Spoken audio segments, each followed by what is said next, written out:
There are some people who are just afraid of anything other than their own viewpoint, or at least they speak badly of it. So the first thing I want to point out is that Narendra Modi is known for having a very high character, known for being a dedicated practitioner of the Hindu Dharma. But there's nothing in the Hindu Dharma that should make the rest of the world afraid. So why should they be afraid of India? Well, one reason would be because when Narendra Modi took office, he was the first Prime Minister of India to actually be Hindutva. Oh, I know, that's another demonized word. Ooh, Hindutva. Actually, Hindutva simply means a dedicated Hindu practitioner. I am one. I am Hindutva. Narendra Modi is the first leader of India for over 1,000 years who is Hindutva.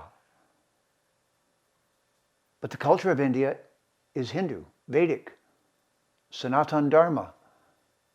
So he is actually the first leader in 1,000 years that wasn't either colonizing or India under attack or India being fragmented by people from the outside coming in and attacking it, which is Muslims, Islam.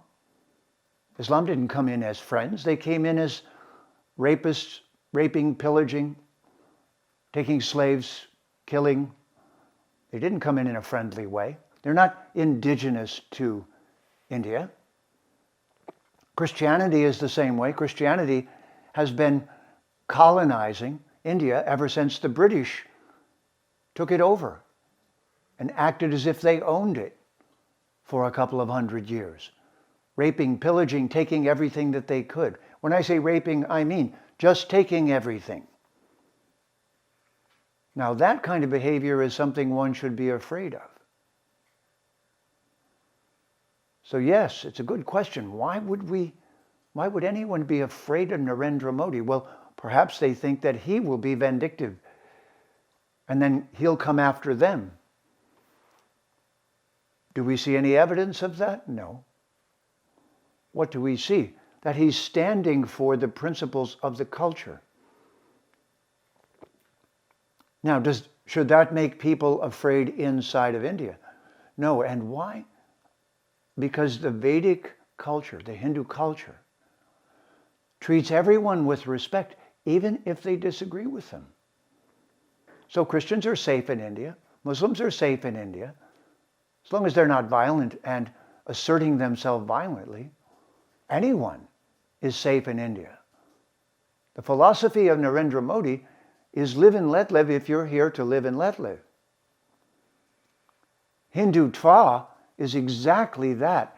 It sees every living entity in the right way. But I'm prejudiced. I'm Hindutva. Sees everyone as an immortal being who has, if they're peaceful also, an opportunity to follow their own path. And this is the policy of Narendra Modi. He's the first for 1,000 years, which means the prior rulers of India during the time of the British were puppets.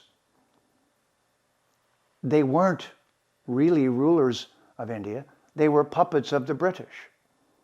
And in fact, the accusations that Narendra Modi is RSS, well, I'm RSS too, Rashtriya Swayam Sevak, the group of people in India who worked to throw the British out of their country. Wouldn't you throw a colonizer out of your country? So finally the British were thrown out, but it took a little while for the culture to become truly Hindu again in leadership. So, anyone who's living in India who doesn't want India to be Hindu will say that they dislike Narendra Modi. Now, of course, every human being is perfect, so I can't go down and make a list of everything that he did, and who am I to decide whether it was right or wrong. But I do know his dedication, and his dedication is to support the Vedic Hindu culture and to support all of the other people who are living in the culture of India now and lead them in a peaceful way toward living together. So anyone who has that purpose should not be afraid of Narendra Modi. They should be proud of him. They should be proud that he's so humble and so courageous and so clear and outspoken, but at the same time, he doesn't speak harshly to others and of others, and yet he's dedicated and determined and focused. He's of high character. This is what we hope to see. This is a role model for what we should see in a leader. And just as a side note, but Narendra Modi and India are using multiple modalities to deal with the current crisis of health that the world is experiencing. Why? Well, because the very basis of the culture of India is to have multiple modalities of science, from Ayurveda to yoga to diet to things that promote well-being, to herbs, to modern medicines, to modern vaccines, to ancient ways of healing. This is the most ancient culture on our planet and the most sophisticated. And it's having a renaissance and a revival. And Narendra Modi is the leader of that renaissance. So perhaps you can imagine who will be afraid of that. Library burners, people of a religious perspective that is violent and wants to force itself upon others, those who are malicious in intention, those persons in Islam and Christianity who will use violence, who will pump billions of dollars into India to subvert its culture. Those persons should be afraid. But not just of Narendra Modi, but of any honest, integrous prime minister of a country.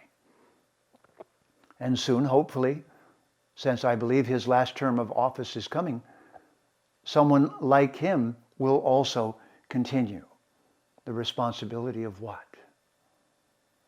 Of healing hundreds of years of colonial damage, of restoring the social environment in a world gone mad. Please remember to subscribe to us and switch on the notifications for this channel. For our other social media links, more content, and to support our work, please visit citti.net. Dhanyavad. Namaskar.